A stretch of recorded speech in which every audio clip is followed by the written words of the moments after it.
Right, it looks good. All right, excellent.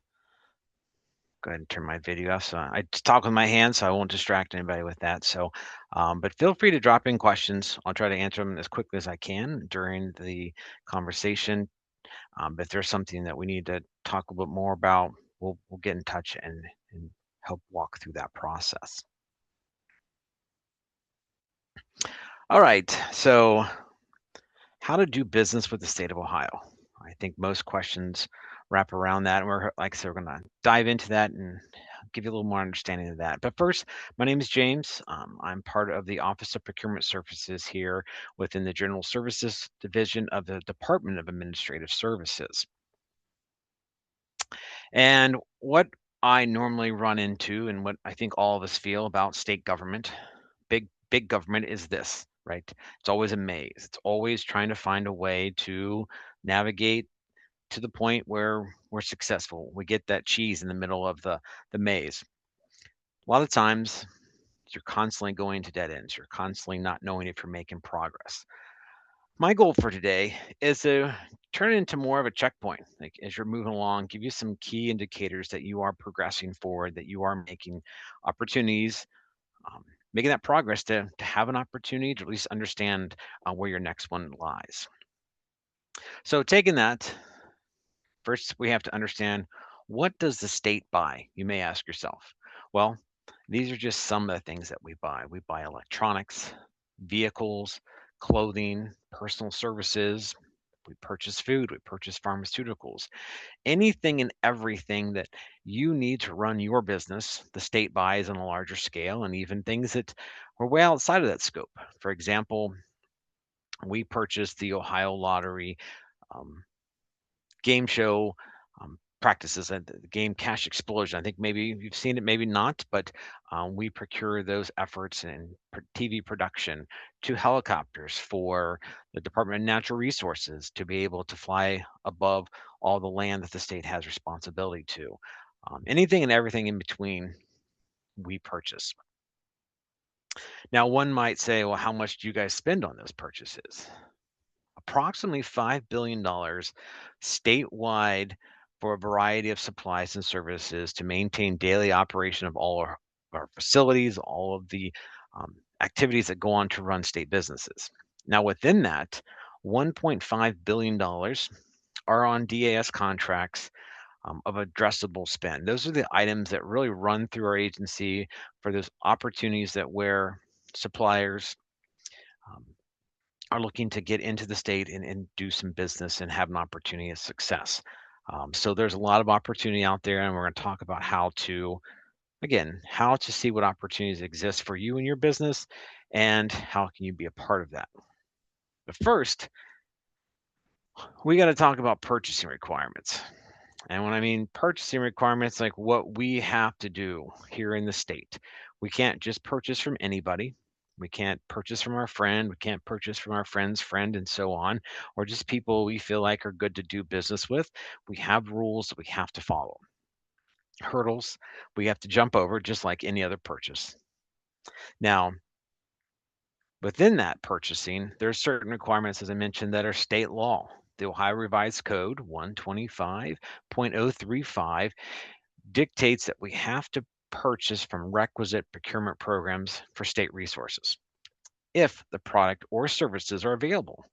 One good example is the Ohio Penal Industries, where an inmate work program through the Department of Rehabilitation and Correction provides items such as furniture, janitorial products. They have services, mechanical heavy duty services, as well as um, they offer, I believe flags is the right term for it. They provide a lot of different resources. So if a state agency is looking to purchase particular janitorial services or particular flags, we have to go through the Ohio Penal Industry group before we go look anywhere else. Another one of those groups is the Community Rehabilitation Program. We call it CRP. It's another legal requirement for state agencies, as well as political subdivisions across the state. This program allows for nonprofit organizations that employ adults with disabilities the opportunity to have contracts with the state. Those suppliers can offer items such as writing instruments, latex gloves, janitorial, landscaping services. They're responsible for our statewide office supplies contract right now. In addition to that, the Opportunities for Ohioans with Disabilities.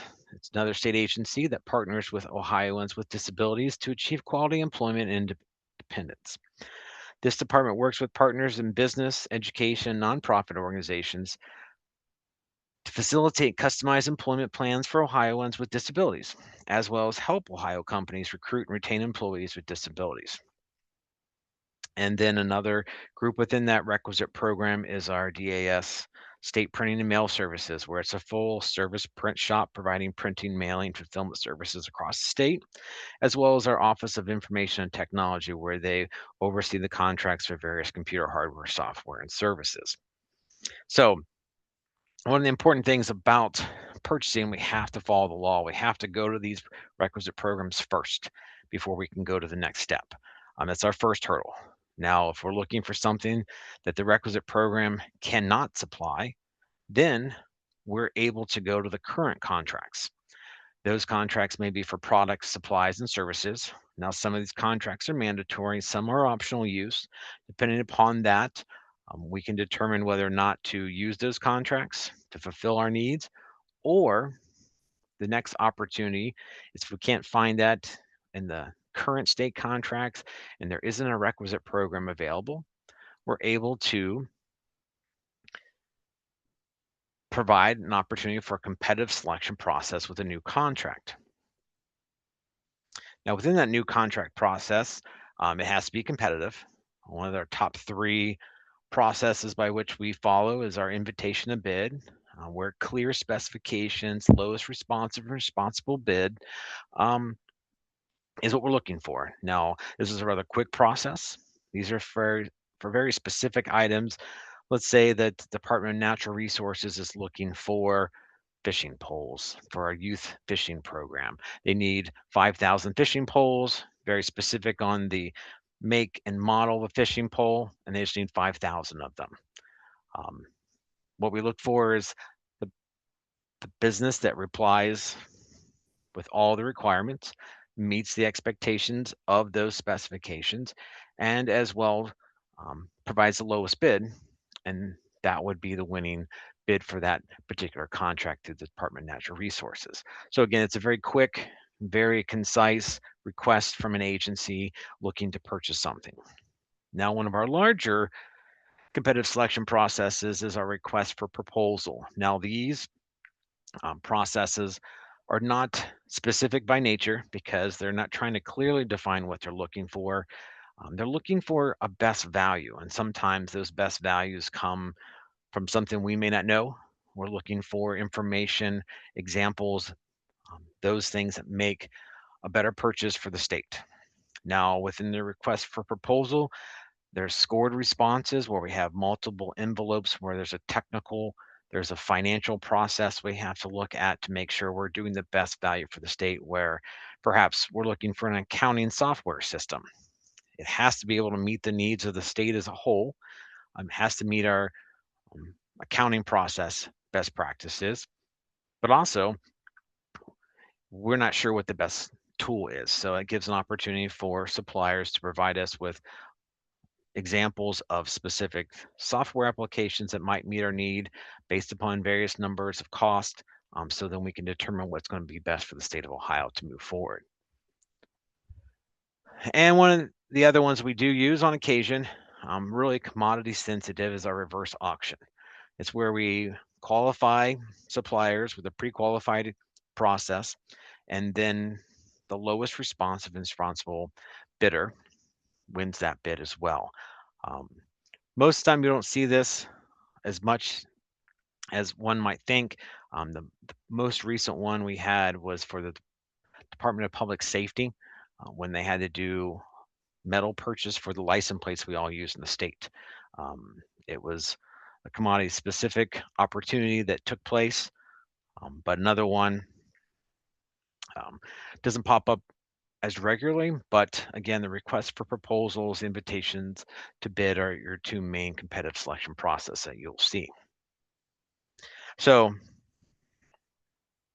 What we've done is we've had a request from an agency. We want to buy something.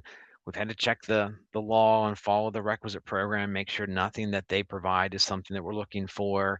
We looked at the current contracts, they're not there. So we've got this competitive selection process. So this is where suppliers get to come into the mix.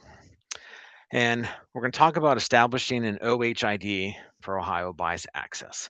Ohio Buys is our platform where we post all of our solicitations. Agencies across the state post in Ohio Buys, giving the opportunity for anyone who's registered in Ohio Buys to get notified. We'll talk a little more about that here in a few more slides, as well as anyone anywhere with internet access can view open opportunities for submission. But before you can do any type of bidding process and participating in that, you need to create an OHID. Now, what's very important is anyone in your business that's going to participate with the contracting solicitation process, once you obtain one, are going to need their own OHID. It's very important. If there's 5 people in your business and everyone's going to be a part of this process, they all have to have their individual OHID. It helps with better identification of that particular individual, less um, better identification with anyone using those IDs. So any of the suppliers that are currently doing business, and when I say that, those people who are currently receiving checks for goods and services already provided, you don't need to re-register an OHID in order to access Ohio Buys. There's just a tile in your My Apps that you usually add to your apps and then can start accessing from there. But we're going to focus on those who don't. The majority of the people we're talking to are looking for that process and getting that established. So every supplier who will utilize the systems needs to create that OHID and list it as a contact with an assigned role. Creating an account, 7 easy questions, just creating a username, a password, basic identifier information, receiving an email with their password verification, and being able to access the system. So once you've completed the process, you have your OHID, what you're able to do is log into Ohio Buys. Now, I will say that things we're looking at, you don't need to be logged in. You can be on the internet just browsing. You don't have to be in unless you're going to bid. And there's flags in the system that remind you that if you're going to bid, you have to be logged in, and it's a quick, easy username and password. So the Ohio Buys at ohiobuys.ohio.gov is our homepage. You can use that for accessing all of the current information that's out there. But we're going to get more into that here shortly. So once you have your OHID, you log into the system, you're able to focus on a profile creation for your company profile. What's important about the company profile is that it gives the basic details of your company. It outlines the contacts, those internal people who are associated to doing tasks that are within Ohio Buys, like I said, receiving information about contract opportunities, maybe responding to a purchase order, or perhaps setting up to get sourcing information about a project and being able to respond to those solicitations. It also gives additional information about counties served. Maybe you just are a smaller business and you just are looking to serve a smaller community within your area, or you're open to all 88 counties in the state. Another important thing is commodity codes. These commodity codes let us know what type of goods and services that you have. So when we use the automated notification process in our Ohio Buy system, you'll get emails letting you know that there's opportunities for these types of services, these types of products. Instead of looking, it helps notify you automatically. Now, within that, we talked about adding contacts. Most businesses may start small, but then as they grow, they have other locations that do other things, provide other services and products. It's also important to make sure that when you are growing, that you're adding all the contacts to each location, because those locations are specific to those notification processes and people being able to work within the Ohio Buys platform. If you're growing and your locations are need to change, and regarding that, you can work within Ohio Pays platform to be able to update those locations within your Ohio pays process as a payee. But again, adding the context, super important process because that helps us make sure we're able to send the information to the right people in the business instead of the wrong person who doesn't get the notification, that doesn't give you the chance to bid, that you miss out on an opportunity. So very important. Another important thing is the commodity codes, but you have to identify and you have to add those. You can't just think of like there's one thing, you got to maintain these codes. And a way to look at that is the United Nations Global Marketplace, the United Nations Standard Products and Services Code, the UNSPSC code that we use as our standard global classification for our products and services within the state of Ohio. Now, you may be familiar with the NAICS codes, the SIC codes. Those are also code sets that are related to products and services that other federal government may use or other businesses, but here at the state, we use the UNSPSC. And this website is a great resource to kind of like give yourself an exposure to what types of codes that could impact you, that are associated to your business. It's a great time to, if you haven't done so, to go out here and type in what type of service you provide. Let's say it's janitorial. It'll give you codes that are associated to that that may be applicable to populating your Ohio Buys company profile information so you get those right notifications. Agencies within the state, when they're purchasing goods, those items can be associated to certain codes that may or may not be the same ones that you have under your profile. So it's important to make sure you're aligning and picking as many codes that fit within your umbrella of services and products to make sure you're getting notified. But again, like we talked about, you can have an opportunity to go out to the website without having any login and look for opportunities. It doesn't. It just helps notify you through the system's notification process. Now, when you're selecting commodities in Ohio Buys, a couple, and our example today is paper paper products, whether it's paper materials, products, novelty paper, business cards, whatever you may be able to provide the state. It's important to select those commodities. As you look at the top 4, 5 options, the 1 0, the 10 with all the other zeros, the 11, the 12, those are the starting point. And if opening those drops it to more specific, as it gets granular down to the process of those types of items and products and services that you want to receive notifications for. We notify at the 4-digit level, so 1411 paper products. If you've got poster boards, construction paper, business cards, or those specific things that you buy, you can pick those, or you can just pick novelty paper or paper products, or you can go to the very top and pick the 14 all zeros and get notified in any paper product material solicitation opportunity that's out there. You'll get notified. Now, if your business doesn't provide all that, you will get notified of all those other notifications. So it's just be mindful that there could be a lot more notifications on goods and services that you don't provide that you'll get notified. But it's just a personal preference on how many you want. You have to have at least one, but we suggest to make sure you're reviewing all the commodities for your specific products and goods um, as best you can. I see a James, question. Yep. yeah, okay, you saw it, and Yep. one came in through the Q&A as well. So, um, so the one for the Q&A, the question is, does the government have contracts for holistic or integrative health? What codes or occupation would that type of business be under? And before you answer, that will usually generate a flood of questions about individual industries. This is more of a training on the whole Ohio Buys platform.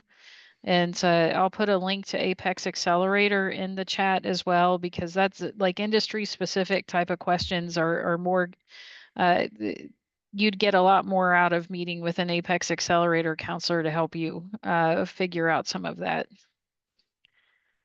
Yes, I I would agree, Jill. And I think another thing, I'll talk about we have some very the next layer of Ohio Buys training, how to go in and kind of update that and how to search that. We do have monthly webinars that you can attend where it's an interactive Q&A session with one of our trainers. So that's an opportunity as well. And we have great resources on our procureohio.gov website. I'll share some links at the end that any of you guys can go out and look at and become more informed about those steps and processes. And I think Very um, good. And then we had one other question. Can I update commodities in Ohio buys later? I have an account, but can't find where to update. And yes, okay. yeah, And when Deja you just put the link to Apex Accelerator. Sorry, I'm done. no problem. To answer the question, yes, you can add them later. You can change them. I was getting to saying that it's always important knowing what you provide and understanding their codes and making sure those codes are up to date. So it requires at least one when you set up the profile. Now you want to go back and change it and add 500 more, you're more than welcome to. There isn't a limitation to the number of codes that your business can provide in those goods and services. So um, and we're gonna walk through a little bit, but I can point you to some additional materials that might be of help um, to be able to manage that and where to update those at. So, but great question. But again, the commodity codes are important for notification purposes. So again, that's the sole benefit, not the sole, what's one of the benefits of the application of Ohio Buys is if you build out your profile and you have all your commodities, you don't have to go look for them. We are sending you those notifications whenever they arise. Weekly, monthly, yearly, whatever those commodities are associated, you'll get notified via email. And it's important to have yourself and those people that work with you identified as contacts so they can help and receive those items as well. So, as I mentioned, getting notified, getting the commodities, getting the profile built, how do you view and how do you identify those opportunities of solicitations? So just talked about two ways. One way is you get that specific notification from internally from the system by being registered, by having the profile and all those necessary commodity codes associated. You get an email that sends you right back to the website that may be there. But there's also the public solicitations page at ohiobuys.ohio.gov. That main page gives you an opportunity just to look and see what's available. Maybe there's certain commodity codes that you're thinking about. Maybe there's opportunities out there, maybe to expand the business or maybe to partner with other businesses, whatever that may be. There's a ability to go out there and just look at those things. Now, we'll remind you that you have to be um, logged in if you're going to submit a response on a potential bid. But so again, ohiobuys.ohio.gov lands you on this page. And middle of the page, there are a number of blue boxes. The first one is the public solicitations. Those are all of the items that are publicly posted for responding to bids. You do not have to be logged in. Any one of us, anywhere, any citizen, anyone with internet access could access the public solicitations and look what's out there. Well, we do also have out there public catalog opportunities to see what's currently in the catalog. Maybe there's goods and services you're interested in. You want to know, does the state purchase it already? You can look at the current contracts under public contracts where anything that's in current status where we're actively using those contracts, as I mentioned earlier, we have to go to first. You can see if there's any upcoming opportunities, kind of business strategy. You may be able to see there's a contract for an item that you provide and you're able to plan ahead. Make sure you're looking for those solicitations. Be on the lookout for those. And then public records. Anytime that you're looking for information out from a previous contract, previous solicitation that is um, completed, you can do a public records request, requesting information insight to that. So may help you with your bidding process, may help you with understanding the level of effort that needs to be taken to be able to provide services and or provide those products to state agencies.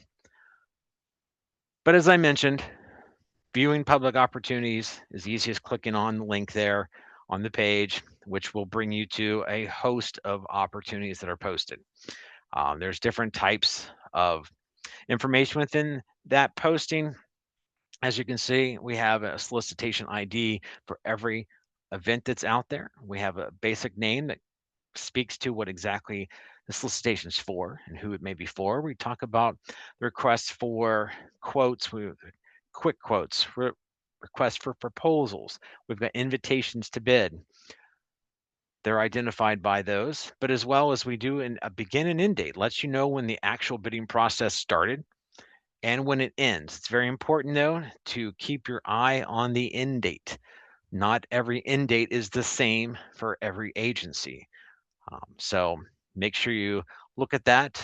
Don't assume that they're all at 3 o'clock or 4 o'clock. Some may be at 11 a.m., some may be at 1, some may be at midnight. So it's very important to pay attention to those so you can be able to bid on time. And as well as inquiry periods, where we'll talk about that here shortly, but um, it gives you an opportunity to ask questions. And it even speaks to commodities as well as MBE set aside. If you're currently an MBE set aside supplier, and you've been registered with the Department of Development and you're certified, there may be events that speak directly to the MBE set aside community. So a lot of filters can be placed on this page. You can look through MBE set aside only, solicitation status, maybe the ID or maybe the agency that's doing that. If you know the Department of Corrections is looking for a particular fence and you're a fencing company, you may be able to look those up. You'll be able to search a lot of different ways for that information.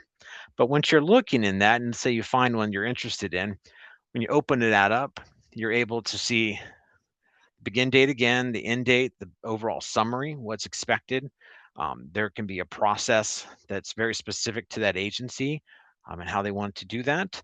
There may be some site visits where you have to show up on site to be able to place a bid. So it's very important to read all the information in the solicitation request. But inquiry dates, it'll explain those. It just kind of takes that front page and reiterates that with the basic summary process. But as you get into the page, it also provides additional details, whether there's basic contract documentation that's provided, the scope of work, what exactly needs to be done for that software application installment, maybe the standard terms and conditions that by that agency is going to be expecting you to follow as we go through the process, as well as additional instructions to bidders out there for requirements and specifications of those goods and services. So very detailed, very informative, as well as um, giving the links and the solicitation links here in the bottom of the page, talking about viewing the questionnaire, viewing the item grid. That's where you're going to go and put in your responses. If you need how many feet of fencing, how much is going to be charged, what's the cost of that. But we do have additional training and job aids that really kind of walk you through that, and a support desk that'll help provide those step-by-steps if needed. As I mentioned, sending inquiries. The Ohio Buys platform allows you the ability to submit inquiries and correspondence to our teams. Anyone that's posting a solicitation. It's an opportunity to ask for clarifications. Maybe you're asking, can I substitute something? Maybe I'm not quite sure what you mean by that. Can you give some more information? Or do I have to be there for the site visit that's required? What if I can't make it? Are there any exceptions? By doing this, creates a message, actually goes into the public forum so anyone and everyone can see what you're asking and you can see what the response is, because the goal is of having transparency and we want to make sure everyone has the right information to provide a competent bid, that they've understood all the requirements so that we benefit from that information. So now there's opportunities to ask as many questions as you want. There's no limitations, but you'll be speaking through the inquiry window, and it's just a benefit to everyone to see what other questions might be asked. So they do answer questions regarding solicitations. As I mentioned, there displayed for everyone to view. You can kind of see the questions on the left where it's question 1, the date that the answer was provided, what the answers were to those questions. There may be some delay because there are some responses that have to be reviewed to make sure they're compliant with requirements. But the window that the inquiry exists is important because it doesn't always match the window for the solicitation response timeline. So it's very important to understand what the dates are, when you can ask questions, and getting those questions in as soon as possible so it helps you have a better understanding of how to bid for this particular products and services that an agency may be requesting. All right, responding to that solicitation. So now what's important, you've viewed one, you found one that meets your criteria, or you've been notified that your commodity code matches this. Well, you've gone out, you've asked a couple questions, now you're ready to respond. Important in submitting a response is understanding and accepting the terms and conditions, um, giving the quotes of whatever that may be of the price, or um, providing technical and financial information. You can also add additional colleagues in the submitting and response process from your business to help you respond to that solicitation. It's not it's a pretty cool functionality to bring more people into that process instead of just being you. Completed responses do see a confirmation flag in the corner, so it lets you know that it has been submitted. With electronic processes, it's always important to make sure that it is recorded, it is being submitted, because any non-submitted responses um, have to be responded to. There can't be a partial one, and you have to confirm that being able to respond. So when you're looking at that, when you get your solicitation, you're able to see that there's terms and conditions you have to accept. You have to respond to the questionnaire tabs and the item grids that are set up. You need to attach any additional requested information. It's very important to read all those documents within the solicitation because there may be more requirements that have to be provided in addition to how much you're going to um, request to be paid for the services or the goods that you're providing. And important, submitting your proposal on time. As I mentioned, those end dates may end at midnight. They may be at 3 o'clock in the afternoon. They may be at 1. They may be at 8 o'clock in the morning. So it's very important to look at that and remember to make sure you're submitting your proposal on time. Now, let's say that as you're going through the process, more information is provided, or you've just changed your mind. You can amend that response. Maybe you want to provide more information, a different, um, there's a new round, something came about, the agency decided to add more details, and which provides you some more information that may or may not be something you want to participate in. You can withdraw your response um, and not be considered for the award. It's an available function. Um, but again, those are up to you to be able to make those decisions on those responses.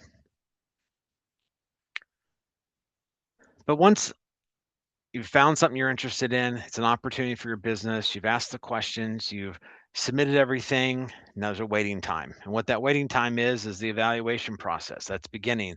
The agency is looking at those bids, they're reviewing them, they're evaluating them, they're validating, and the information that's been provided. Unfortunately, bidders may not communicate with the state regarding the solicitation during the time, trying to not have um, any additional swaying of that opportunity. Um, but what happens once the one example invitation to bid is awarded? It will be awarded to the lowest responsive and responsible bidder. Again, that'll just be a quick PO. Those are for those very specific purchases, or as I mentioned, the fishing poles. Once that supplier has won, they've met all the requirements, um, a contract will be posted in the Ohio Buys Public Portal and a PO is cut and and then the process, the exchange of those goods and services um, happen. Now, with the request for proposals, again, as I mentioned, they're scored, indicating whether the solicitation proposed solution is a good value. They go through a couple rounds of viewing the technical content. They have to look at the finance, make sure what the technical is worth for good value. So it does take a little more time. So as compared to the invitation to bids, may happen within a very short time. The RFP proposal review, the award process can take a lot longer. Our Ohio Buys platform took 18 months to review and score and go through all the necessary steps to validate um, all those concerns we had to make sure we were getting the best value for the state for our new platform. So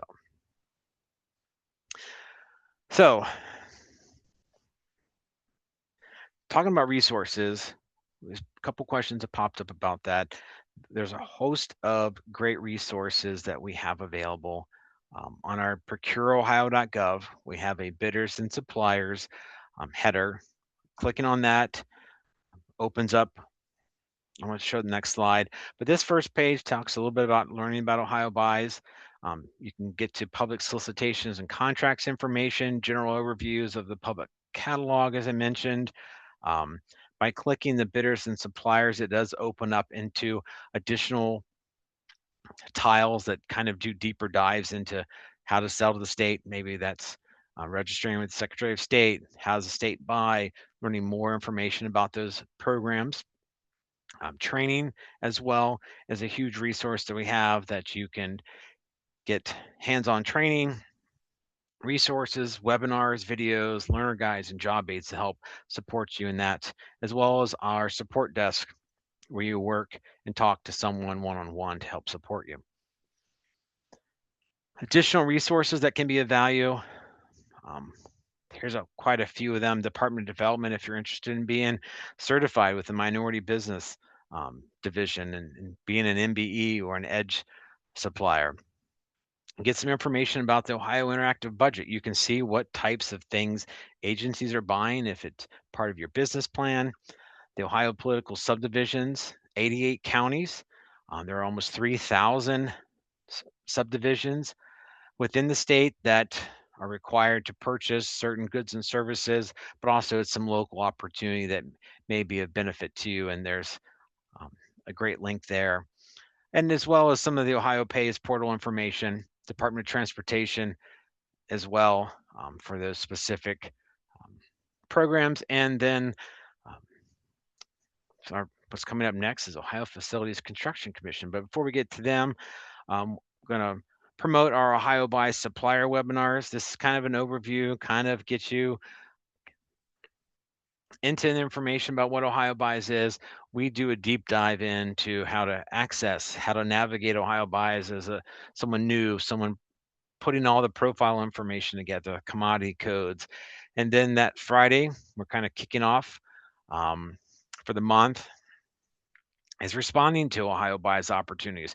How to respond, what information do you need to include, how to populate the questionnaire, how to add information to the item grids, or what do I do next?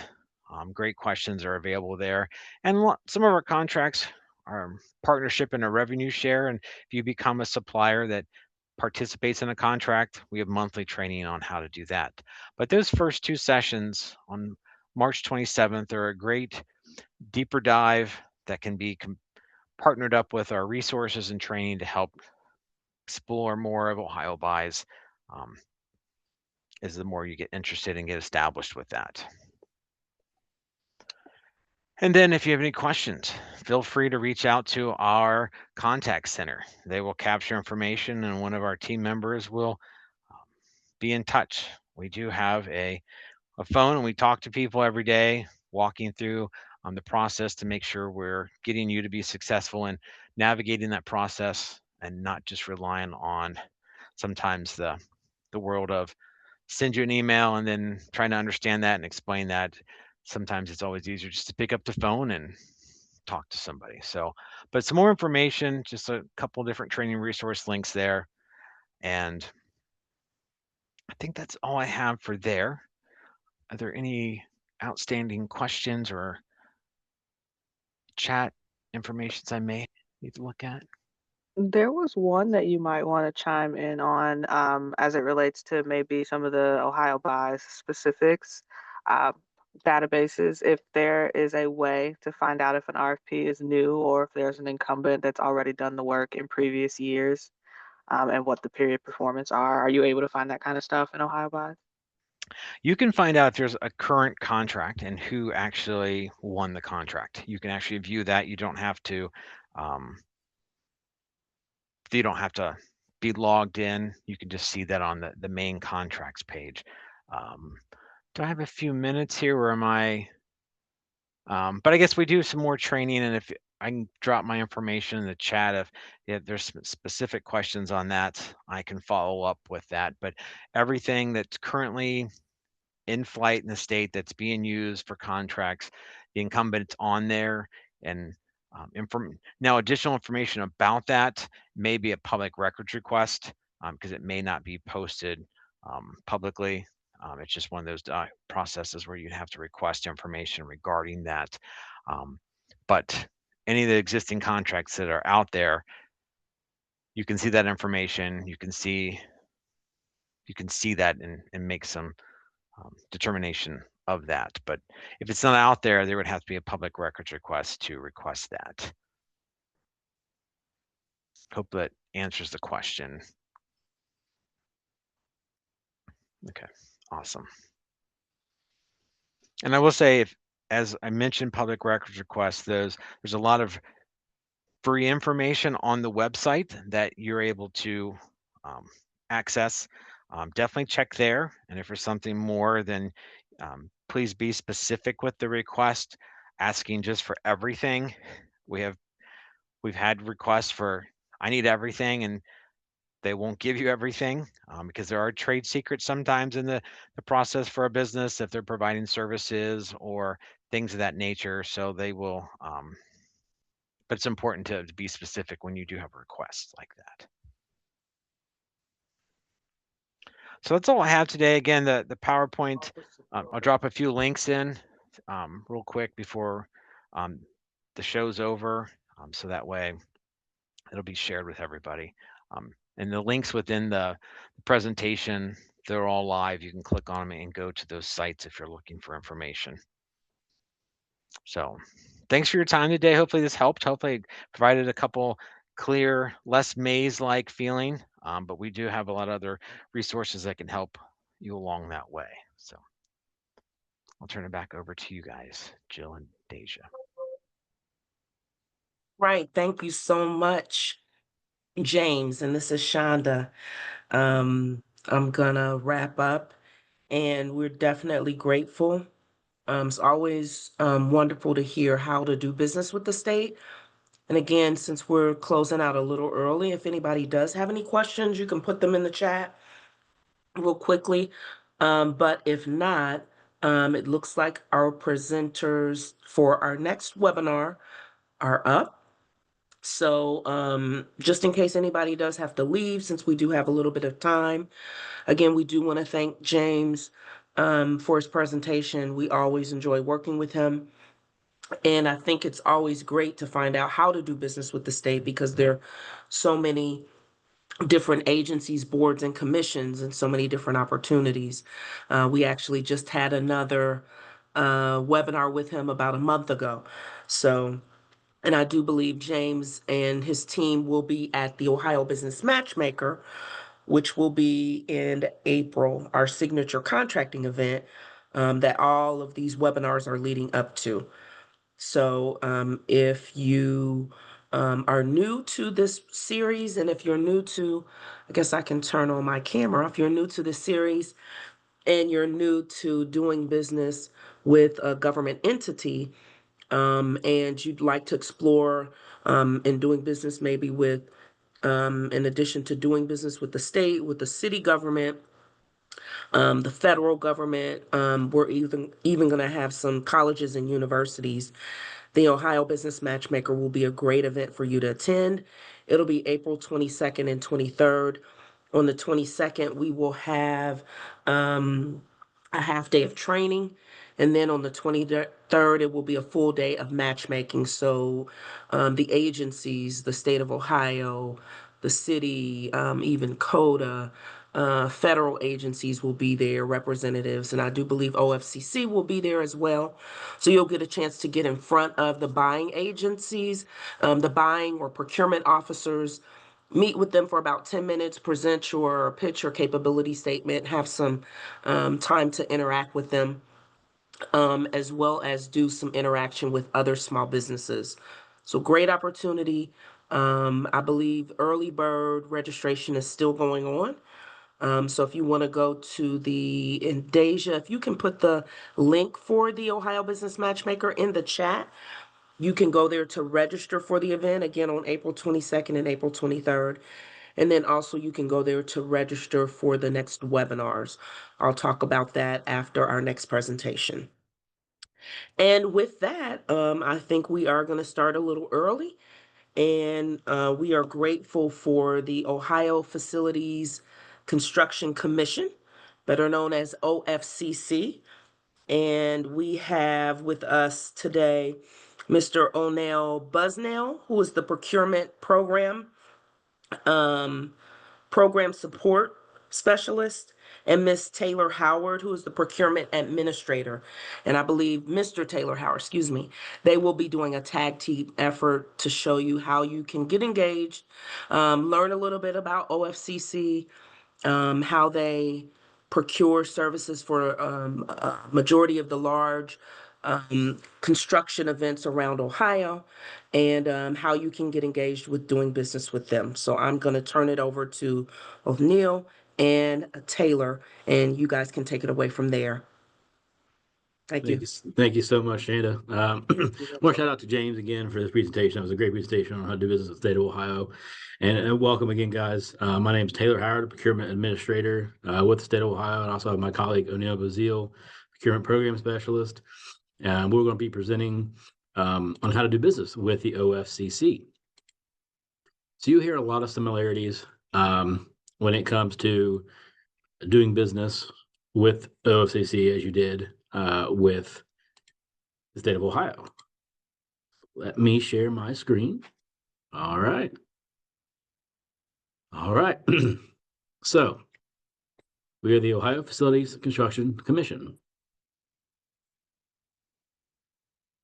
Again, I am Taylor Howard, procurement administrator, alongside my colleague O'Neill Bazile. He's a procurement program specialist with the OFCC.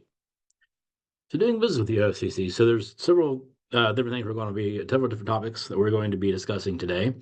So we're going to walk through our website. That's where you're going to find all the business opportunities, all information you'll need on how to do business with us.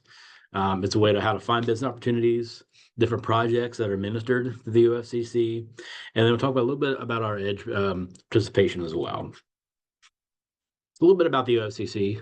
It guides capital construction projects for state agencies, state-supported universities, community colleges, culture improvements, and Ohio's comprehensive public K-12 school construction and renovation program. The OFCC was formed back in 2012 when the State Architect's Office and the Ohio School Facilities Commission combined during construction reform. So these are some of our projects we have here. So we start from left to right. On the left-hand side there, you see Clark State College. You also see the American Sign Museum. American Sign Museum was one of our cultural program projects. At the top there, top center, you'll see one of our ODOT rest areas. Then you'll see in the center, Porter's Lakes Career Center. So the Salina School District, City School District project, new build there. The Milford Exempt Village School District, the brand new school there. And then the Central Ohio Behavioral Hospital, Behavioral Healthcare Hospital project is there on the right-hand side. So again, types of projects we see at the OFCC is K-12 schools, state agencies. So your Department of Rehabilitation and Corrections, you will see Department of Transportation, you'll see Department of Natural Resources, work with DAS on a few projects, also higher education associations, two-year colleges, and then you see we also have a cultural facilities division, and we get grants for nonprofits and local government projects as well. So who awards the construction contract? So um, this little table kind of represents how the contracts are awarded when we do fund or we do administer a contract. So if it's a K-12 school project, um, it's the state and the district both will fund that project. Then it's any size. And the most common, the contract decision the most commonly would be between the OFCC and the district. They would combine, and yes, it would be on our capital bill for the state. State agency project. The funding will come primarily through the state. So if it's less than $3 million, the agency is going to make that decision.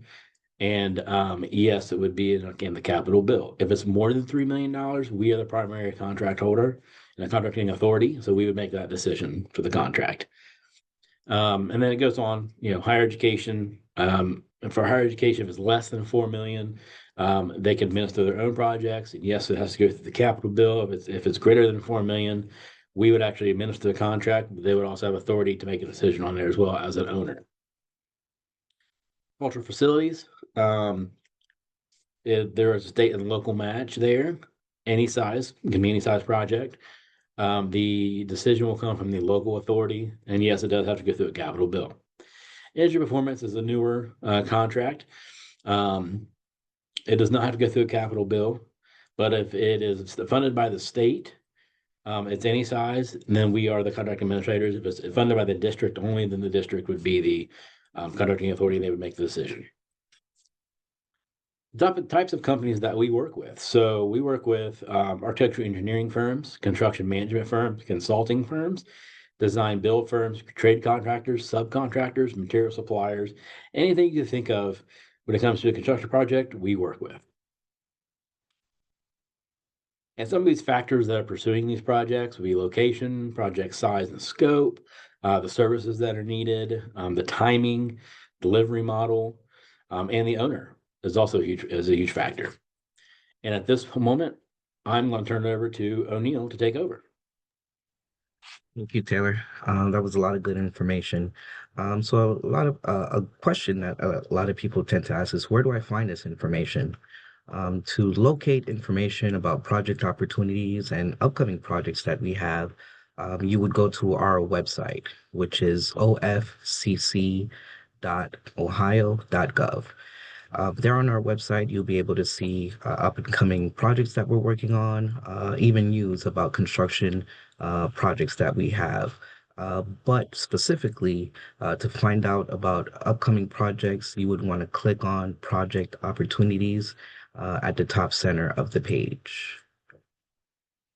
So moving along, once you click on Project Opportunities, you'll see several different options that you can drill into to find more specific information.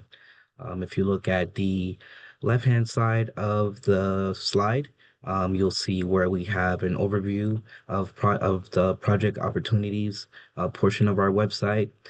We have information on what on bids and RFQs. We even have a section about projects that are coming soon, where you can get more detailed information on the type of projects that we have that will be available in the future. So those are just a couple of the options that you have and resources that are in those sections that you can access. So moving forward, there's three types of solicitations that are made available when we post these projects. For example, we have a qualifications-based selection where firms can submit their proposals, and it's not necessarily about price, but it would be more based on the qualifications to see who would be the best fit for that project. We also have what's called the best value selection, where that is a combination of price and qualifications. And then we also have what's called construction bids, where firms can submit a quote for a specific project that's available. So moving forward, this is one of my favorite sections here. I like to share this coming soon portion of the website. It gives firms a chance to prepare in advance for what will become available. That way you can know where the project is located, who you would be potentially collaborating with, the type of project it could be, and even the estimated budget. That would give you an idea of what is to come. So, speaking about Edge, Edge is included in is a part of of all our most of our projects, where we set aside 5% of each contract, where larger firms are able to collaborate with Edge certified firms. Edge stands for Encouraging Diversity, Growth, and Equity. It's a small program designed to assist small and minority-owned and socially or economically disadvantaged businesses in obtaining government contracts. The program provides certification that helps eligible businesses compete for state contracts and procurement opportunities.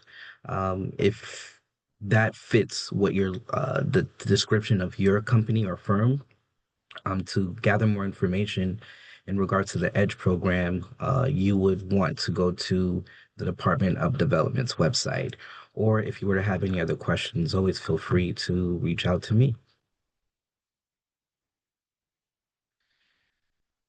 Also, we have what's called pre-bid meetings, where it gives firms a chance to preview projects that are going to that we'll be working on in the future. What I always like to share about pre-bid meetings, sorry, they're usually for general contract projects, but sometimes you don't want to be discouraged if you feel like the project is too large for your firm. It's always an opportunity for you to network with the larger firms that may be interested in the project to see if there could be a collaboration or a partnership there. Also, we have what's called an intent to contract with an edge firm. This gives you the opportunity to express said partnership with an edge certified firm, where you can input the how what the percentage of participation would be of that edge certified firm. That We always encourage our larger firms to collaborate with edge certified firms, and that also reflects in the scoring system that we have when we're reviewing those proposals. So that's something to look into as well. Yes, so we kept it short and sweet. Like Taylor said, always feel free to reach out to us. We love getting feedback from our firms. We like getting to know who you are. And if you have any questions, always feel free to reach out. Thank you very much. Okay, that was short and sweet. Let me see. Do we have any questions in the chat? And if you could go ahead and type those in. And I don't know if Othniel, if you could, is there a way maybe to do a little brief demo, maybe where you can take somebody to your website and just kind of navigate a couple places that, since Absolutely. we do have some, Actually, since we have some yes. time, and then that way, I think that would be great. And then again, if somebody does have some questions, if you could put them in the chat, that would be good. I do see, hang on, one question. Or no, that was, I think I answered that. Okay. Yep, you can go ahead. Excellent. Thank you. Excellent. Yes, so this is the main page of our website. Again, that address is ofcc.ohio.gov. And at the top center of our page here, you can see what some of our programs are, project opportunities, even project resources. Those are just some of the uh, informational titles that we have there. But to take a look here, you would want to click on what's called project opportunities. And from there, like we mentioned before, you would have an overview of projects that have either been completed or projects that will begin. And like I mentioned before, my favorite part of the website is the coming soon uh, portion of the website, where you can see descriptions of projects that are going to be announced in the future. One thing I did forget to mention is we also have been posting projects through Ohio Buys. So, like James mentioned before, when you register for Ohio Buys, once you have the correct NAICS code, you should be getting alerts in regards to different opportunities that we post through Ohio Buys. So that is another option that you have as well when it comes to finding out about project opportunities. Um, O'Neill, I'd like to so mention as well, if you go back to the yes, overview, okay. on that main tab there, you will see a subscribe for project opportunities button there. So basically, what you can do there is you can enter your email address, and you'll be able to select what projects you're interested in, or kind of your expertise. So if you're interested in the K-12 projects, if you're interested in state agency projects, or whatever, what have you, um, then you can sign up for those. And every time we post one on our website, because everything we do will be posted on our website, whether it's an Ohio Buys or just a normal project that goes to our website. Anything that's posted, you will get a notification for that project. That's correct. Yes, so that is yeah, so base and also like we mentioned before, there are different types of firms that we're looking for. For example, we have architects and engineers, construction manager, um, agents, owner agents. So there's plenty of information here. And also going back to the overview, we have our contact information here. If you were to have any other questions, you can always reach out to us. Okay, we do have a couple of questions that have come in.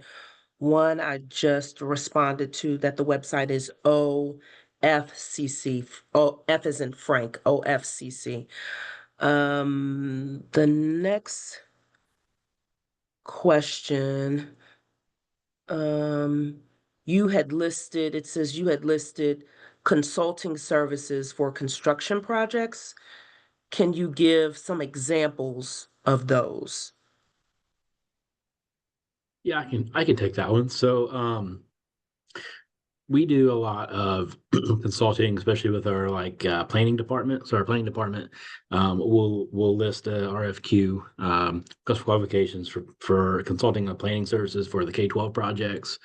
They'll do master service plans with Department of Public Safety, Department of Mental Health. So they'll go through and just they'll do like facility assessments, see what they need in the future, which requires program requirements, things like that. So that's kind of the consulting services we look for.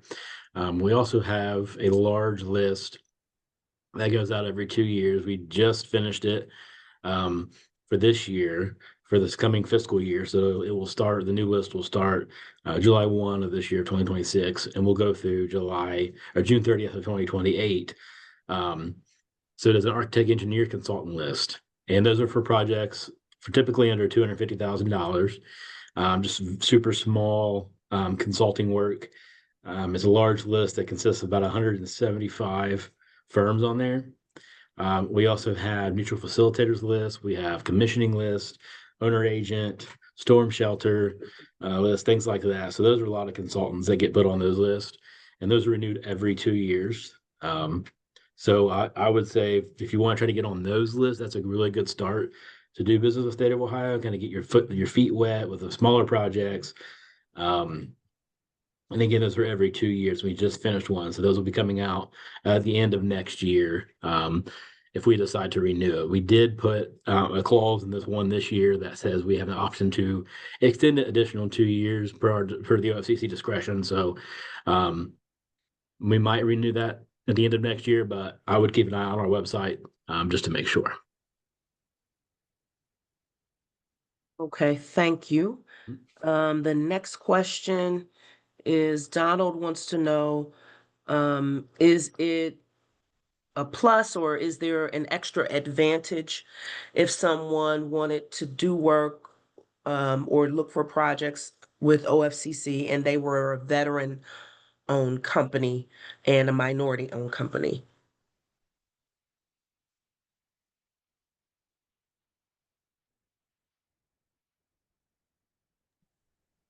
I could probably chime in on that one a little bit.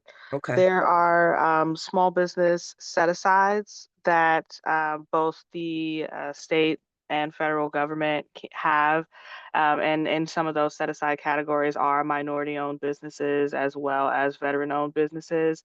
Of course, there is a certification process that is required to kind of qualify for some of those set-asides, but it certainly could be advantageous to you if you are a minority or veteran-owned business to go and seek those certifications so that some of those set-aside opportunities could be made available to you. Yes, thank you so much, Deja. And as Deja said, that does also apply. There are certifications at the federal level, and sometimes contracts are set aside for individuals that may have those certifications. Um, let's see, the next question. What are the plans? I think this was older for Ohio buys. Um, Next question. Kahar says that they work for the Beanie Factory in Parma, Ohio, and they wanted to know if there was a way that they could list their products for state agencies to purchase. I think this is more of a state agency, maybe for James. They weren't sure if this was an option. Um, and I don't believe that, Deja, I don't believe that somebody can post their products or services on any place on the state website on Ohio Buys. I don't believe that's an option. I'll chime in here. Or I didn't know you were still there. Well, James, go No, ahead. Okay. no problem.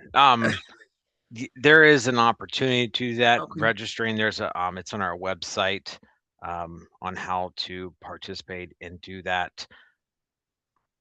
I'll find it and drop it in the chat because I'm not 100% sure all the requirements to do that, but um, it is a possibility within the Ohio Buys platform to put things out there.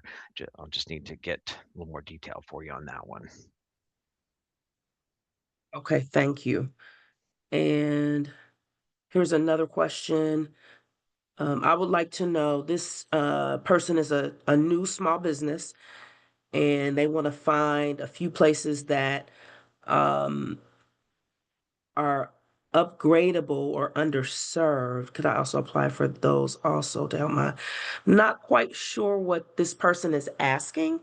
So if you posted this question, you're a new small business and you wanted to find a few places that I guess needed upgrades that were underserved, maybe you can come off mic and ask your question. I'm not quite sure what you're asking there. So if you don't mind, you can come off mic to do that. They wouldn't be able to unmute Okay. themselves. Okay. Or if you can retype your question and clarify it a little bit, that would be great. The next question, does OFCC have solicitations for janitorial or facilities management projects?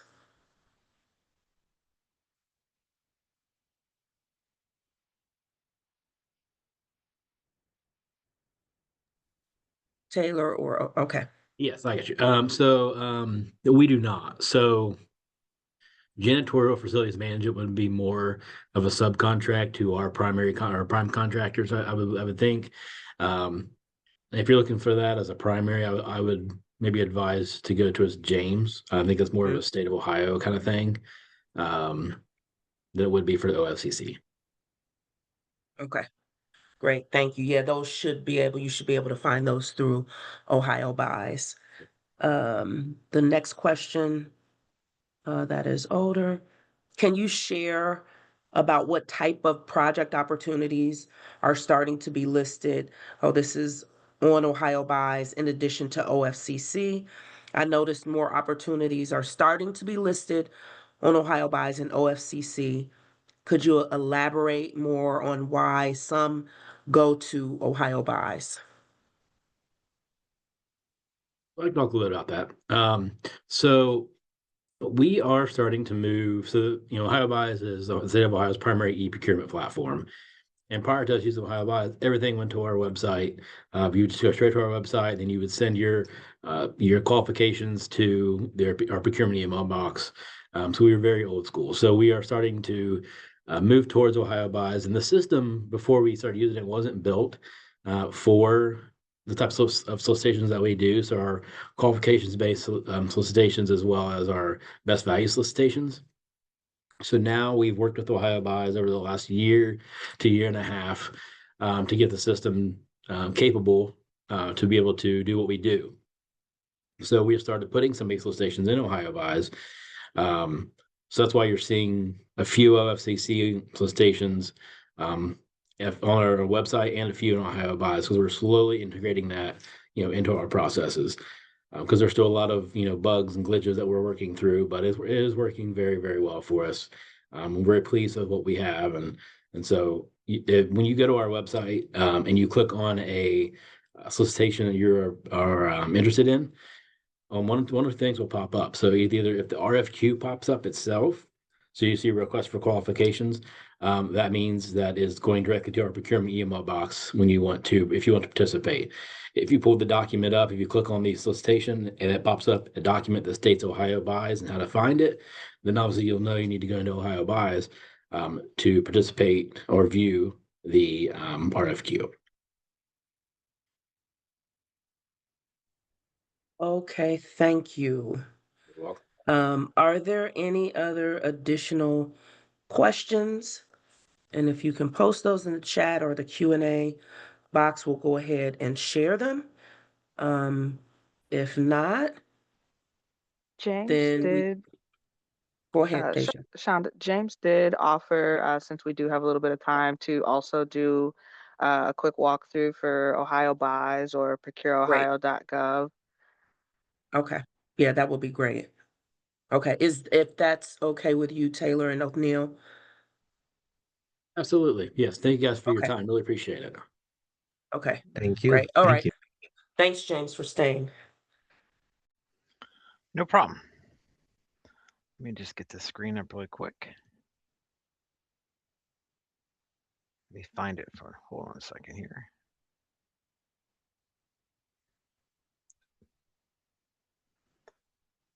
Move this.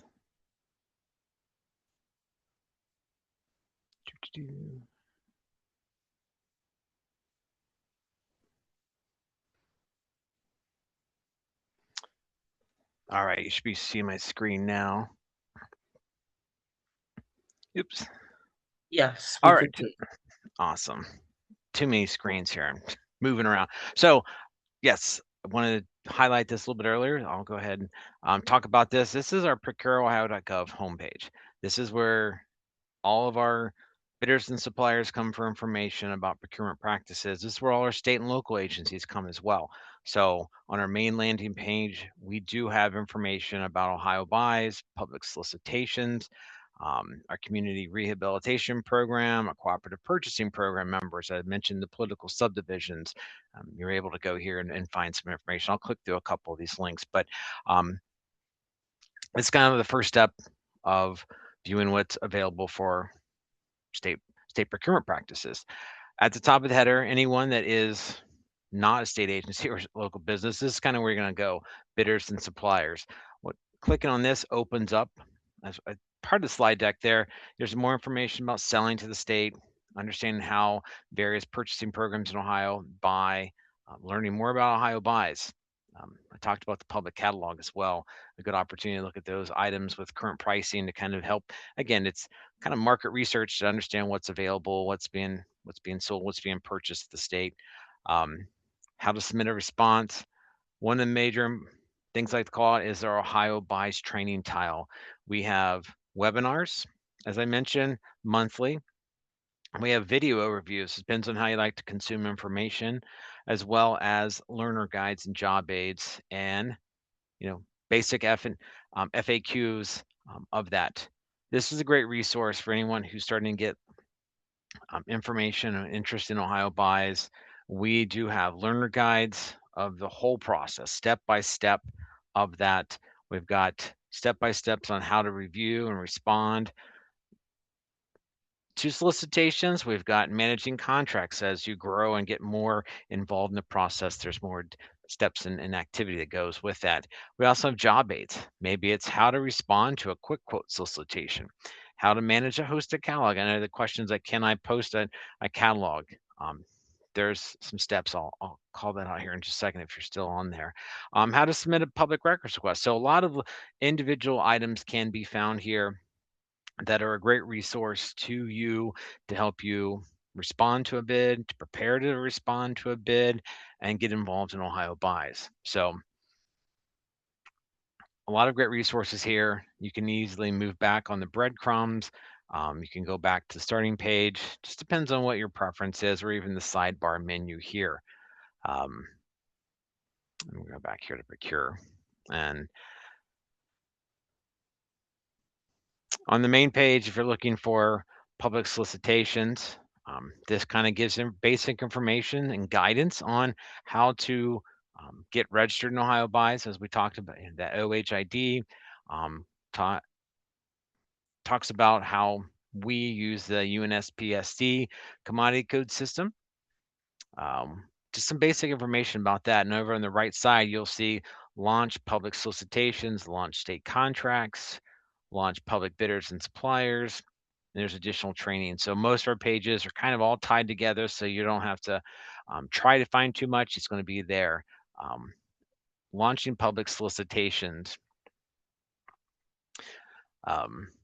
Like I mentioned, when you go to the public solicitations, everything's there. You're able to review any solicitation. You can see the Paint Creek State Park waterline installation at the marinas there. You can see that the date started today. And then the end date's April 1st, 10 a.m. That's an important takeaway. Like I mentioned, you got to pay attention to those. And then there is an inquiry period from now until the 27th of March to be able to ask questions about that. So if you're interested in that, there's a little pencil here, we call it, that you can easily open, and it'll provide information. And what you can see here too, this is a good reminder, we're logging in as public. Nobody is logged in. Nobody had to type anything yet, because I'm just browsing, I'm looking, I might be interested. Now, if you're interested, you will have to log into Ohio Buys to be able to click this button to be able to participate. But for now, we're just viewing. You can see all the details that are provided. If there's any other additional documentation down here at the bottom, we've got standard terms and conditions that you can understand, the actual specifications, public documents, affirmation and disclosure form that's required to be able to review. As I mentioned, very important to review all the documents in each solicitation that you're looking at, because there may be something that you have to do or provide in addition that perhaps you miss out on opportunity because you didn't fill out a form. As easy as clicking on the document, opens up. Let's see here. Let's see if I do that for me. All right. So it could be a Word document. It can be an image highlighting specifics of that. So again, there may be some very specific site attendance requirements in here. So looking through and reading everything and understanding all of that will be important. So again, site visit. Prior to submitting the bid response, you're encouraged to visit, because they want you to see exactly what is being done so you can provide a quality bid, and we can get what we need to complete our project here with this water line installation. So it's going back here. So all the documents, making sure you review those. And this is just for this one. An easy way to navigate is you can click the return button, little arrow here, or even this arrow. This takes you to the main home page, but we're just going to go back to that full list of solicitations. And you can see types of solicitation types here, like the request for quotes, quick quotes, is invitation to bid. It tells you what agency it is, so you can kind of know, like, oh, it's for agriculture or department, administrative services, etc. So it's a great way to search and find that.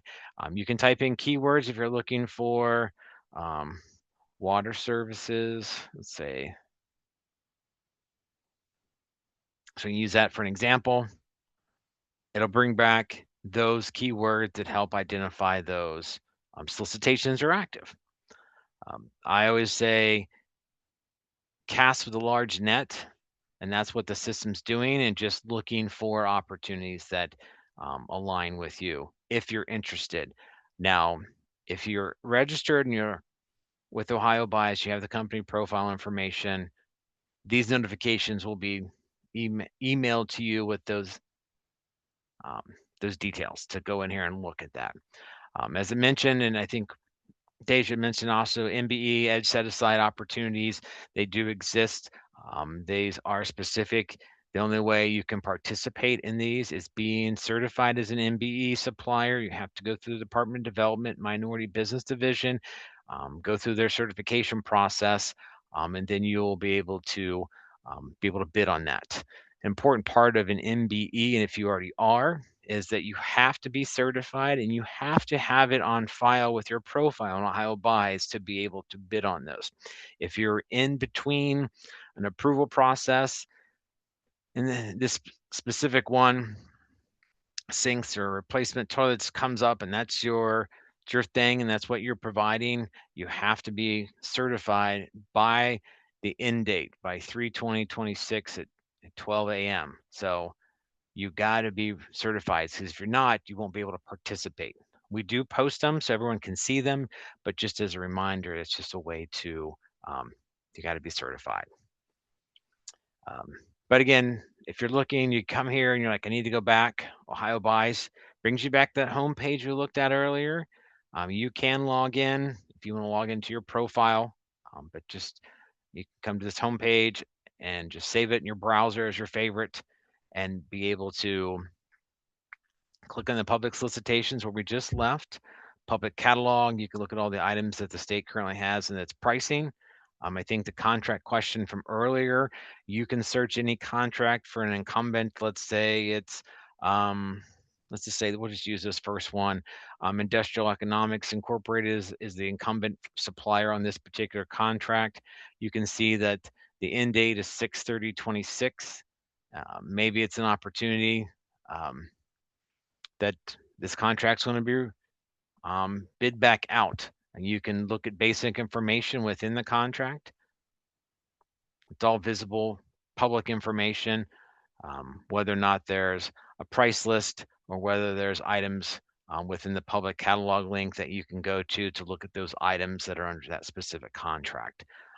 Now, some contracts may be services that may not have a price list, but you can actually, we have to work with those agencies, those users, to be able to get those prices. So you may not be able to see those, but it's just dependent upon the type of contract that's out there. You're able to search that and find that information.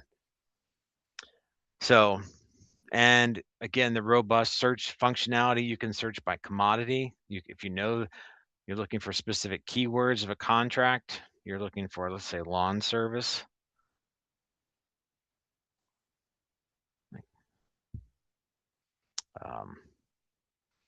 All the lawn care services that the state has state contracts with, you can look to see what those are for, who they're for. They may be for different regional areas or different centralized approaches, but you can see all the information regarding that in there. An easy way to clear it, you can either hit the reset button or just click the X and do your search. You can look for a specific state contract, or maybe when it says contracting entity, that is what is the actual agency, and you'll see it here. Sometimes it's not as clear, but the first three letters are the agency, Department of Public Safety. DAS, that's our agency. So there's a lot of information out there that you can glean from that process. And as well as I mentioned, the public records and the public catalog. Those are just resources for you to be able to use for that.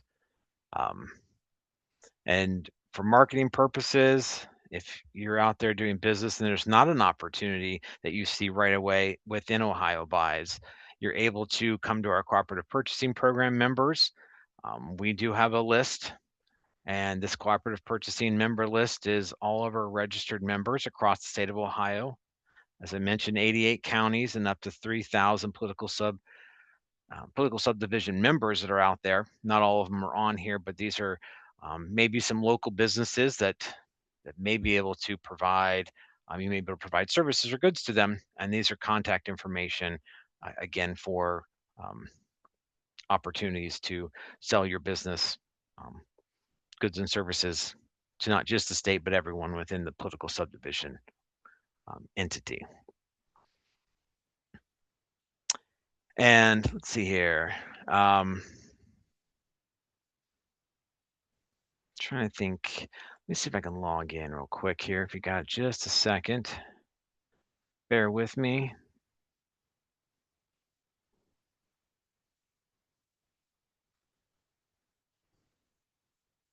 Fingers crossed. Sometimes the training environment's a little slow.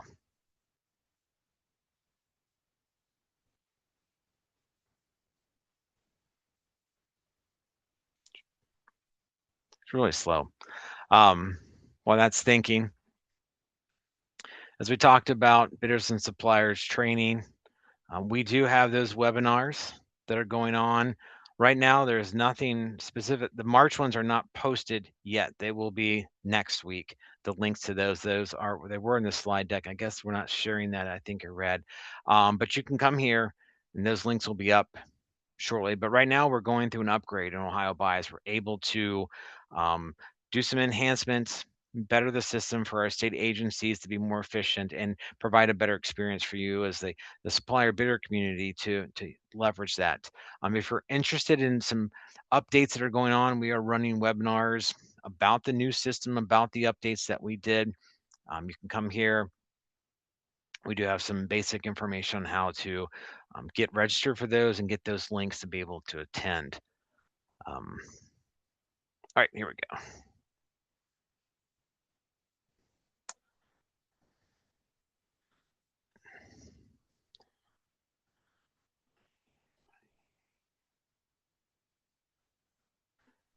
Remember the password.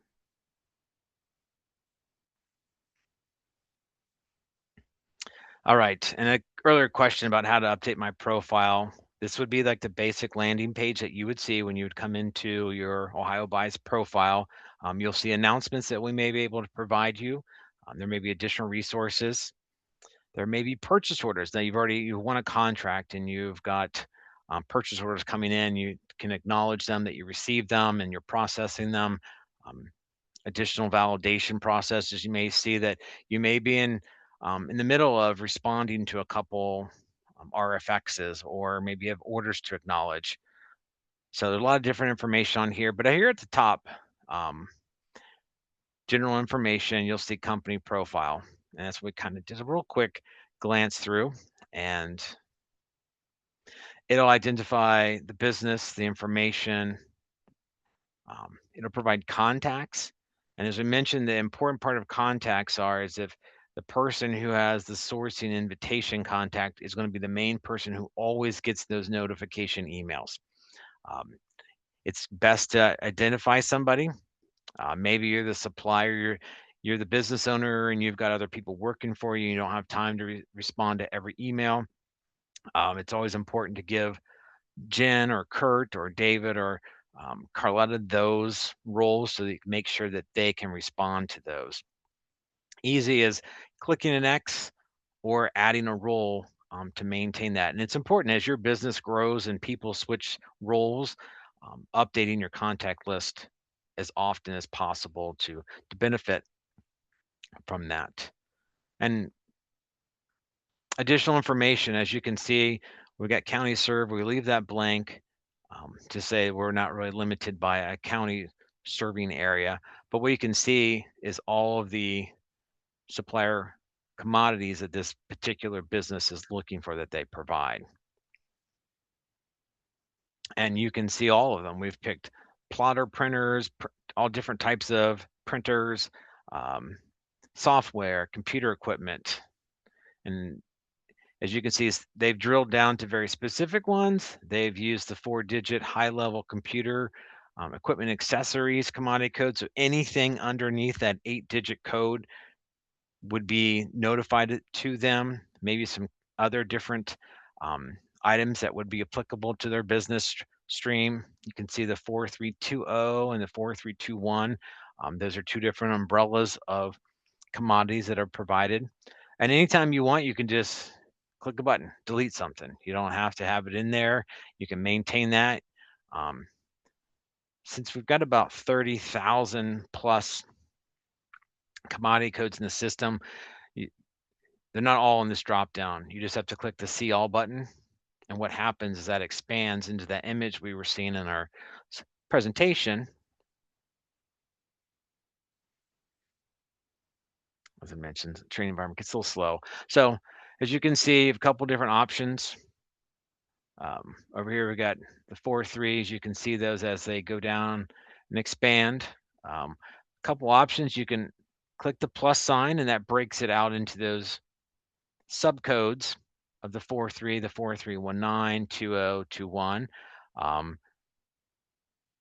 You can break it down even more. You can go into there and pick very specific ones.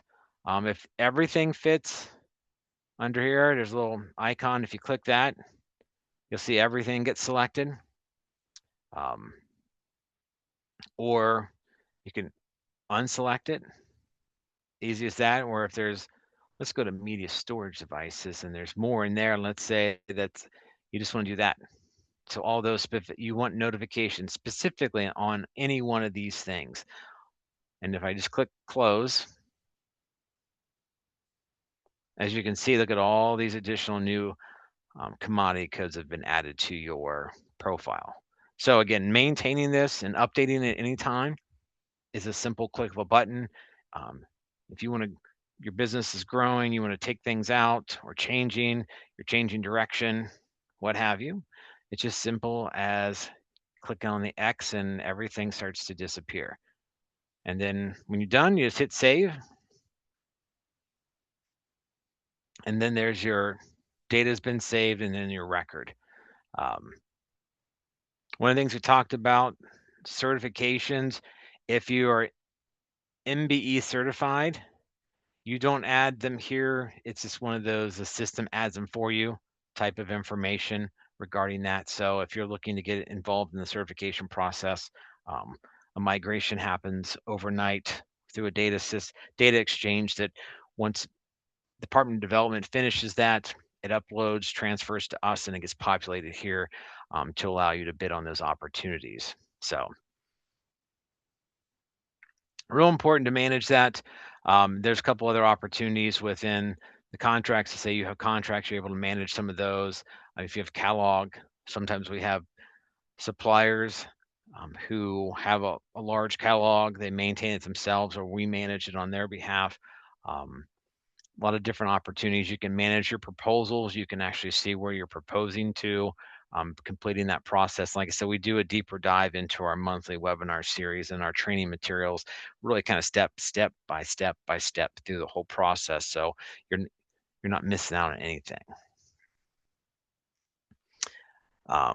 So again, the webinars are a great resource that are coming up, as well as the cooperative purchasing member list. I always like to point that out because that's just a great opportunity for potential business with other state entities all across the state. I'm trying to think if there's any questions that came up from earlier I wanted to highlight. Were you able to find, James, where someone asked if they could post their products or? Yes. Give me just a second here. Okay.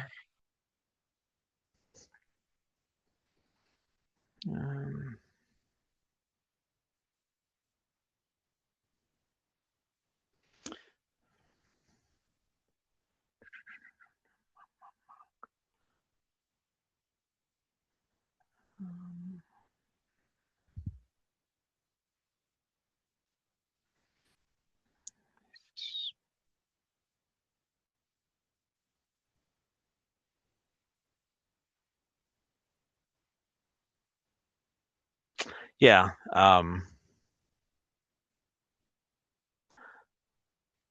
This gentleman's name, his email, reaching out to him to inquire on that.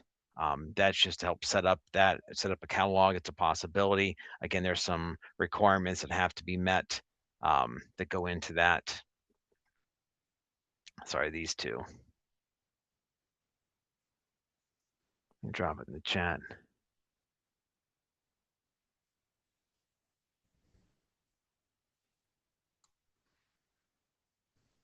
Yep. If you have questions about that, you can reach out to those two individuals to inquire to see if you meet the requirements to be able to do so.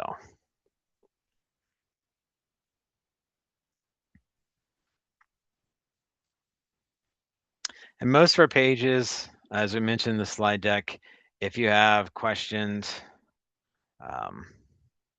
but sometimes you need to talk to somebody, sometimes you need to reach out and ask a question. That's a support information that can put you in touch with one of my team members or other team members that can help you walk you through the process to get to the next step. So you're able to get to that point of submitting a bid or to be able to respond, put in an inquiry, etc., as well as point you to any other training materials that will help you along the way. Any other questions or anything perhaps you can drop in the chat that you're looking for from the procurer or the company profile information we went over?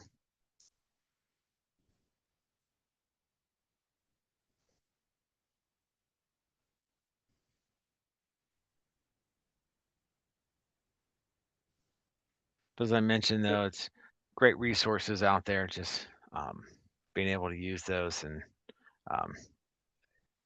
James, there is a yeah, question. I just happened to glance at the Q&A.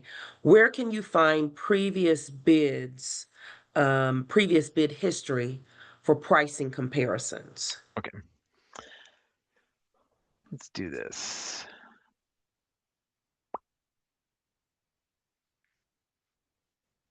Where am I at? Okay.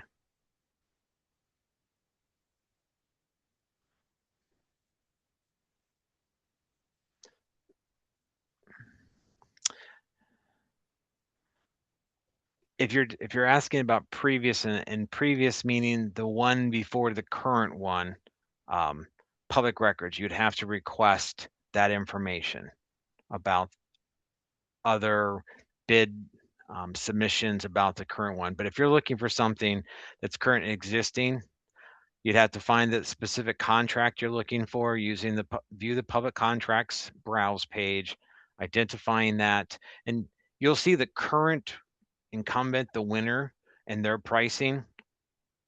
But anyone else who bid, anyone else who was competing against them, you would have to do a public records request to request that information.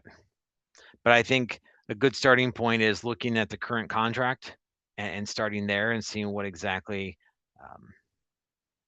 I guess, let's see if this one has it. It's a good example, hopefully. So, public link. All right, so right now, this live trout you can see for Keogh Fish Farm for that particular contract for striped bass had a price of 0.006. I don't know if that's how that's done per exactly one fish, but maybe there's a little tiny fish. I'm not 100% sure on what exactly it provides, but at least that's a starting point. You can go here and see the actual price list that particular item was for, and that can help you basing for the next time. Let's see here, go back.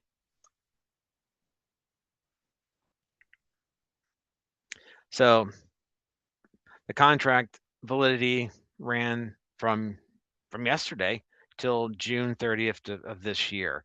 So if you're looking for the previous year pricing and maybe there's a contract that's coming up that gives you a good price list, at least based on anything else that's not here on the website would be a public records request. And as I mentioned, ideally be very specific about the request to ensure a timely response. Hope that helps, because now if you're again looking for something in the, you'd have to go to public records and you would have to submit it, put in information, your description, what type of solicitation it was, number, contract information, and then our response time is just based upon the volume of information that has to be gathered to be able to respond to it and as timely as possible. So that's usually the best route to base that. You can look at the current contractor, supplier who won. You can base the pricing on that, at least have an idea what won. If you're interested in other information, you have to do a public records request. Okay, thank you. We do have a couple more questions, James. I do think this is good. I was going to answer, but if somebody has an MBE certification from another state, does Ohio recognize that MBE certification from another state, or would they have to, apply for the MBE certification through Ohio? I believe the best answer would be you'd have to reach out to the minority business division team, the ones that handle that certification.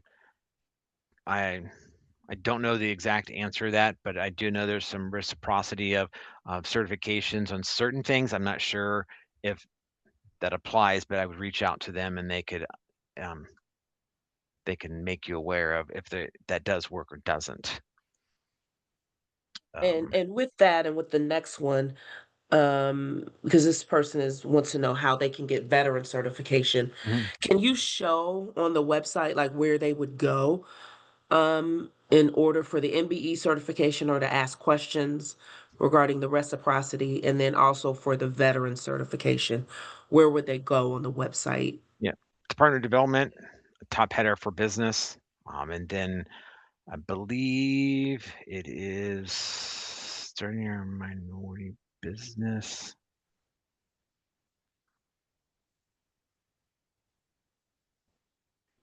Um, Yeah, the Office of Certifications was at the. okay, there it is. I read over. It's right here. It is Women Business Enterprise Programs, a veteran-friendly business enterprise procurements, and then Edge, and then MBE. Clicking on one of those will give you details how to get registered and what documentation you have to provide to be able to be certified within those particular certifications. And I believe, yeah. So this walks through all the eligibility requirements. Just click the drop down. It starts stepping you through and benefits and steps and processes, that additional documents you would need to fill out to complete that certification process. And they do have a contact information as well, that you can reach out to, and that team can help supply any answers that regard that. I don't know that, like I said, that the answer from different states. I don't think so, but you'd have to check with them. I would Claire. also recommend coming to the webinar hosted by Valerie Williams, or hosted by us, but featuring Valerie Williams on March 18th. She will be here to speak in detail about the state certifications that are offered. That'd be a great time, I think, to get some of these questions answered. Yeah, great point. Valerie's great. She's a wealth of knowledge. I work with her a lot. We do a lot of presentations. She's a wealth of knowledge on this. So it should be a great presentation that she'll have. So definitely do attend if you can. Yeah, thank you so much, Deja, for recommending that. I almost forgot that we're having another webinar coming up.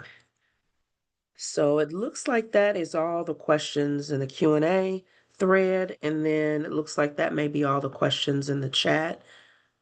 So again, definitely want to thank James Yagodich for doing business with the state, and Othniel Busnail and Taylor Howard from OFCC. Wealth of information from all three of them. So if you are interested, Again, following the websites. As I mentioned, in order to get access to the recording, they should show up in about 24 to 48 hours. So if you go to the Ohio Business Matchmaker website, and then at the top of the page, click on the webinar registrations. And then as you start to scroll down underneath whatever webinar that you're looking for, you should be able to find the recording link. So if you want to follow up with this in a couple of days, you can go back to look at this. And then also, we definitely would love for you to join us next week, March 11th. On Wednesday, we will be focusing on doing business with the Ohio Department of the Ohio Department of Rehab and Corrections, other known as ODRC, and the Ohio Department of Transportation, better known as ODOT. That's from 10 to 12. And then federal government marketing strategies from 1 to 3. So definitely we'll look forward to you joining us next week.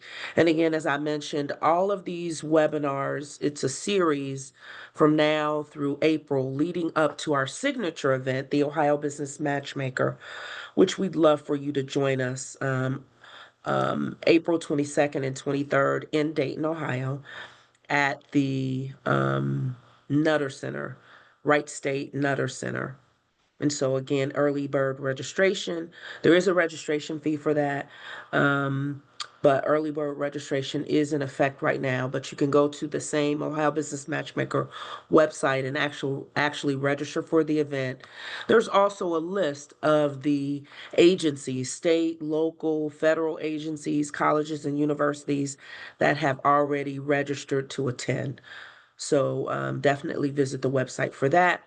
And again, we just want to thank our partners in putting this on. This is a fantastic webinar series. We just kicked it off today, and we couldn't do this without, it's definitely a collaborative effort, but definitely want to thank from the state, Apex Accelerator, Mr. Joey Scott, and Miss Deja Johnson. And we partner with them, the Small Business Administration, in putting these on. And so definitely want to thank them for all of their help today. And I believe that is it. We have a little extra time. Want to thank you for your time today. Hopefully you can join us next week. And then hopefully you can join us in April at the Ohio Business Matchmaker. So with that, have a wonderful day. Thank you again for joining us. And we look forward to seeing you next time. All right. Goodbye.